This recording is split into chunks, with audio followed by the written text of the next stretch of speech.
Here is a question that most car owners never actually sit down and calculate. Is it cheaper to keep driving the car you already own, even as it gets older and starts needing more maintenance? Or to sell it, take on a new car payment, and start the whole cycle over again? Most people answer this question based on feelings. Their current car feels old. They want something new. The payment feels manageable, and so they trade in, sign up, and drive off without ever running the actual numbers. Today, we are running the numbers. Specifically, we are going to look at what it actually costs to keep a reliable vehicle for 12 years versus replacing it every 5. And the result genuinely surprised me when I worked it out, because the conventional wisdom most Americans operate on turns out to be significantly off. Let us get into it. Part 1. The case for buying new every 5 years. To be fair to both sides of this, let us start with why buying a new car every 5 years makes sense on the surface. A newer car comes with a warranty. It has the latest safety features. It is less likely to leave you stranded. Insurance on a newer vehicle is sometimes more straightforward. And there is a real quality of life argument. Driving a car you actually enjoy, with updated technology and a comfortable interior, has value that does not always show up in a spreadsheet. For certain buyers in certain situations, this logic holds up. If your job requires you to be reliable and a breakdown has serious professional consequences, driving a newer vehicle with full warranty coverage is a form of insurance that has real practical value. And if you lease rather than buy, you can keep monthly payments predictable and return the vehicle before the maintenance costs of older ownership kick in. These are real advantages. They just have a real price attached to them. Part 2. The actual cost of buying new every 5 years. Let us look at a realistic scenario.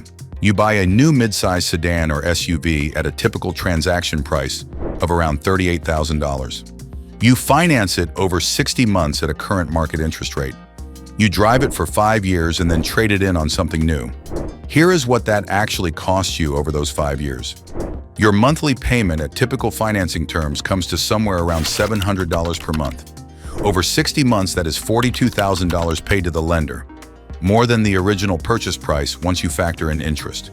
Your trade-in value after 5 years on a vehicle that started at $38,000 will typically be somewhere between $14,000 and $20,000 depending on the model and condition.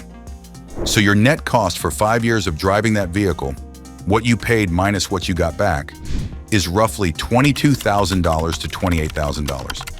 Before insurance, before fuel, before any maintenance, then you do it again.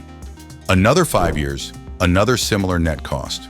Over a 10 to 12 year period of constantly cycling through new vehicles, your net transportation cost from purchase and depreciation alone is in the range of $44,000 to $56,000 or more. That is a significant number, and it does not include the higher insurance premiums that come with newer, more expensive vehicles. Part 3. The actual cost of keeping a reliable car for 12 years now. Let us look at the alternative. You buy that same $38,000 vehicle.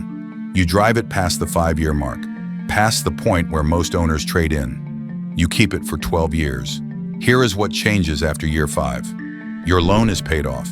You now have 0 monthly car payment. The vehicle you own free and clear is worth somewhere between $8,000 and $14,000 as a used car. Real value sitting in your driveway. Yes, an older vehicle needs more maintenance. Tires, brakes, possibly a battery replacement. On a reliable vehicle, a Toyota, a Honda, a Subaru, you might spend $1,500 to $2,500 per year in maintenance and repairs during years 6 through 12. That sounds like a lot until you compare it to $700 per month in car payments.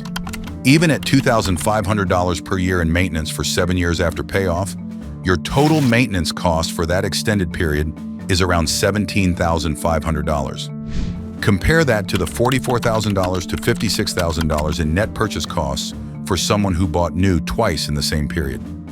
The difference is real money.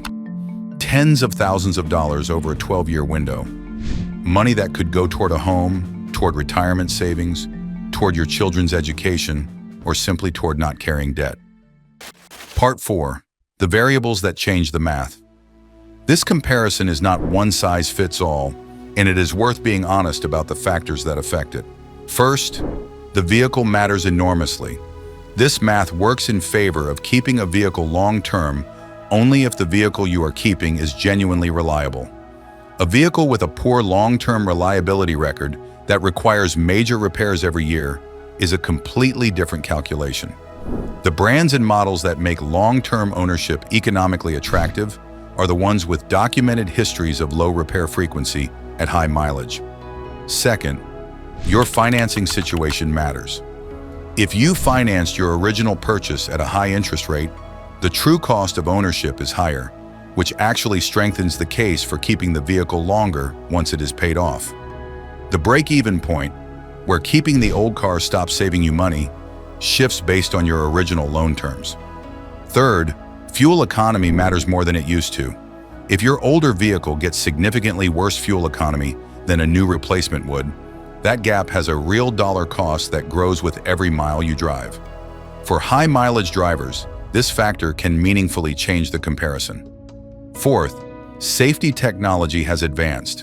A 12-year-old vehicle simply does not have the collision avoidance systems, lane keeping assistance, and emergency braking that modern vehicles do.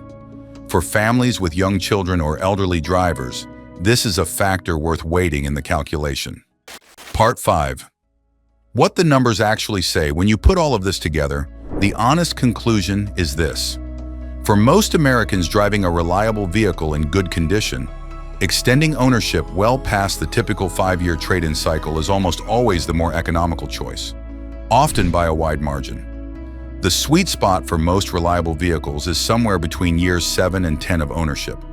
By that point, the loan is long paid off, the vehicle has depreciated to a stable used value, and on a reliable model, major repair costs have not yet become a regular occurrence. The vehicles that make this math work best are the ones with the strongest long-term reliability records, the ones where 150,000 miles is not an endpoint, but a midpoint, where the cost of keeping them running stays predictable and manageable for years past, where most owners give up on them. Final thoughts. The car industry has built an entire ecosystem around the idea that you should replace your vehicle every 3 to 5 years. Dealerships depend on it, lenders profit from it, and there is always a new model year to tempt you. None of that means it is the right financial decision for you. For most people, in most situations, the car already sitting in the driveway, properly maintained, paid off, or nearly paid off, is the most economical vehicle they will ever own. Run the numbers for your specific situation before you decide. Know what you are actually paying, what you would actually get back, and what the alternative actually costs. That calculation, done honestly, tells you more than any dealership ever will. If this video helped you think about your own situation differently, hit that like button. Subscribe to AmericanRevHead for honest car content every week. And tell us in the comments, how long do you typically keep a car before trading it in? We read every single one. Until next time, drive smart and never trade in before you have run the actual numbers.